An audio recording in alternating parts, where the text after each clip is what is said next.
Assume that a sample is used to estimate the life expectancy for males in a certain county.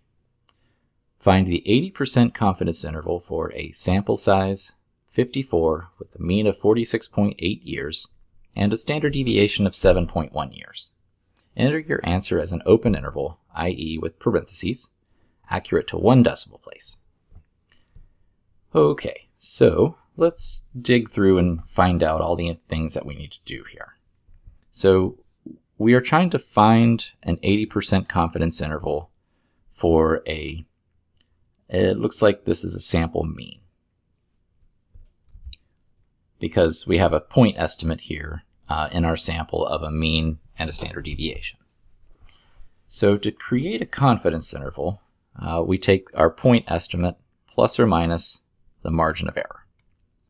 Now what I'm going to do is take advantage of the calculator in order to come up with the confidence interval a little bit easier. But let's dig through and get the information we need. So we would need all the statistics of our sample. So the sample size, sample mean, and sample standard deviation. So the sample size is 54.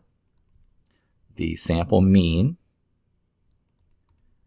is 46.8. And the sample standard deviation is 7.1. Now, that is a sample standard deviation, and that's really important to understand because that tells us what kind of distribution we need to use in order to solve this problem. So when it comes to creating confidence intervals for the mean, you have a choice between a normal distribution or a t-distribution. If you have a sample standard deviation, then you need to use a t-distribution. So the function in the calculator is t-interval that we're going to use. So let's go ahead and pull that up and see what we need for t-interval.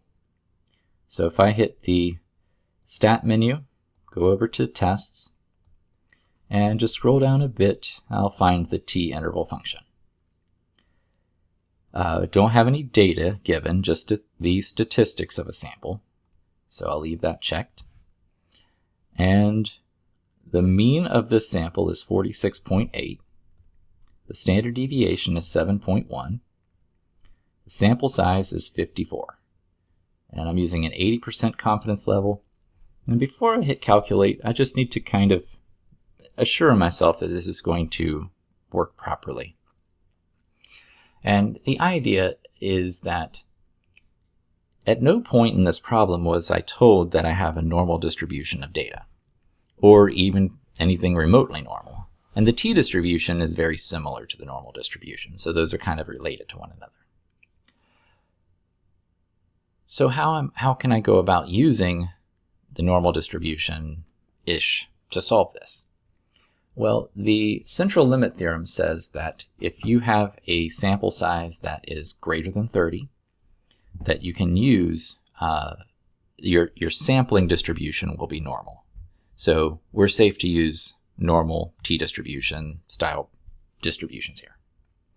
So hit calculate, and we come up with the endpoints of our interval, and we wanted to round them to the nearest decimal, so 45.5 and 48.1.